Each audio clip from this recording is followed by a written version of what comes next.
Shalom, jemaat yang terkasih dalam Tuhan Yesus Kristus. Bersyukur bisa kembali menyapa Bapak Ibu Saudara semua dalam renungan Sabtu, edisi 11 Januari 2025. Bagaimana kabar Bapak Ibu Saudara semua di minggu kedua tahun yang baru ini? Apakah masih bersuka cita, tekun, semangat, atau sudah mulai lelah melihat realita, menghadapi kenyataan? Apapun dan bagaimanapun kondisi kita, Bapak Ibu Saudara, Tuhan tetap ada bersama-sama dengan kita saat ini. Dia pegang tangan kita, Dia peluk erat kita, Dia usap air mata kita, bahkan menghapuskannya, menggantikannya dengan sukacita dan damai sejahtera yang melampaui segala akal. Bila saat ini hati kita terarah kepada Dia yang menjadi sumber segala sumber bagi kita, mari berdoa. Kami bersyukur ya Tuhan untuk kasih setiamu yang besar bagi kami. Terima kasih karena kami terpelihara dengan baik. Sekalipun barangkali Engkau menemukan ada di antara kami yang belum tercelikan lagi atau tertutup oleh kabut sehingga kami tidak bisa melihat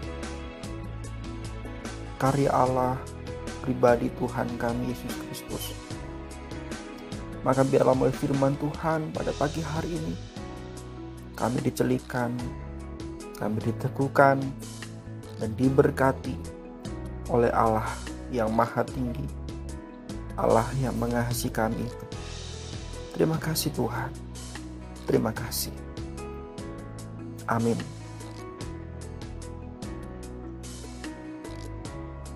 Bapak Ibu Saudara yang terkasih dalam Tuhan Yesus Kristus, suatu kali ada satu orang pemuda, ya sekitar umur 32 tahun. Ya. Dia berjumpa dalam satu acara, berjumpa secara tidak sengaja dengan gurunya sewaktu SMA. Ketika melihat beliau, laki-laki ini dia segera menghampiri gurunya itu, lalu bertanya setelah bersalaman, "Bapak masih ingat dengan saya?" Lalu Pak Guru itu menjawab, "Waduh, kamu siapa ya? Saya lupa, mohon maaf sekali, saya nggak ingat dengan kamu." Lalu pemuda itu atau laki-laki itu mengatakan, "Masa Bapak bisa lupa dengan saya? Saya kan murid Bapak dulu waktu SMA kelas 3. Saya itu murid yang waktu itu mencuri jam tangan milik salah seorang teman di kelas yang ada. Waktu itu anak yang kehilangan, teman saya yang kehilangan jam tangan itu nangis. Lalu Pak Guru menyuruh kami semua anak-anak di satu kelas untuk berdiri karena Pak Guru akan menggeledah saku celana kami, tas-tas kami." Waktu itu saya berpikir, pemuda ini atau laki-laki ini meneruskan, waktu itu saya berpikir bahwa saya akan dipermalukan di depan para murid dan para guru yang lain, dan akan menjadi ejekan, menjadi hinaan. Mereka akan memberikan gelar kepada saya, akan mencap saya sebagai pencuri, dan harga diri saya pasti akan hancur.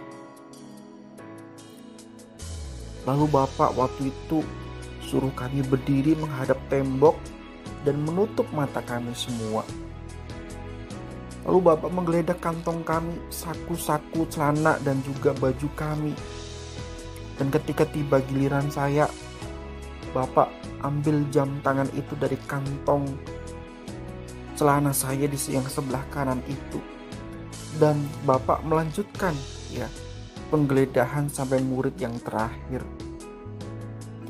Setelah selesai, Pak Guru suruh kami membuka penutup mata dan kembali ke tempat duduk masing-masing. Saya takut sekali, Pak. Bapak akan mempermalukan saya di depan para murid teman-teman saya yang lain. Lalu Bapak tunjukkan jam tangan itu dan Bapak berikan kepada pemiliknya tanpa menyebutkan siapa nama pencurinya. Bapak kasihkan jam itu kepada teman saya, tapi Bapak tidak menyebutkan nama saya sebagai orang yang mencuri jam tangan itu. Selama saya belajar, bahkan sampai saya lulus pun, Bapak nggak pernah bicara sepatah kata pun tentang kasus jam tangan itu. Dan nggak ada seorang guru yang lain pun yang bicara tentang pencurian jam tangan itu. Bapak masih ingat saya kan?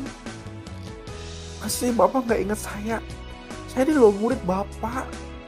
Ini cerita saya dan cerita yang sangat pedih yang gak akan pernah saya lupakan selama hidup saya.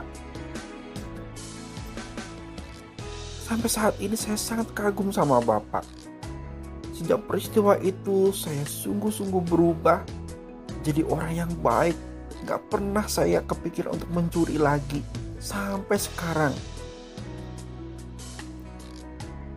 Bapak Ibu Saudara, sang guru itu, Bapak guru itu menjawab, "Betul nak, sungguh saya tidak mengingat kamu. Karena pada saat saya melakukan penggeledahan waktu itu, saya juga dengan sengaja menutup mata saya, supaya saya tidak mengenal kamu atau mengenal siapapun. Karena aku tidak mau merasa kecewa atas perbuatan salah satu muridku. Karena aku sangat mencintai semua murid-muridku." Bapak Ibu Saudara yang terkasih, kisah ini menjadi sebuah penggambaran meskipun sangat sederhana dan tidak bisa mencakup semuanya. Penggambaran tentang apa? Penggambaran tentang apa yang Allah lakukan bagi kita.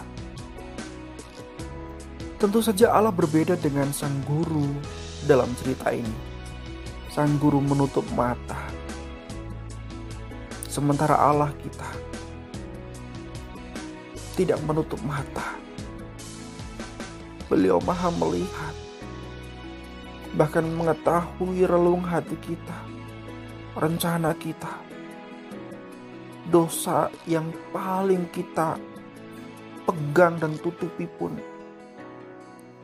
rencana-rencana yang tidak kudus, pikiran-pikiran yang jorok, semua Tuhan tahu, terlihat terpampang jelas dalam penglihatan beliau. Namun Bapak Ibu Saudara, bahkan ketika beliau, Allah kita, mengambil keputusan untuk menebus kita, menyelamatkan kita, Allah tidak menutup mata lalu menggeledah atau mengorbankan diri bagi kita. Tidak. Allah tidak menutup mata. Ia melihat semuanya dengan jelas. Dan Allah pun memperlihatkan kepada kita secara jelas melalui firman Tuhan. Yeremia 43 ayat 25. Akulah dia yang menghapus dosa pemberontakanmu oleh karena aku sendiri, dan aku tidak mengingat-ingat dosamu.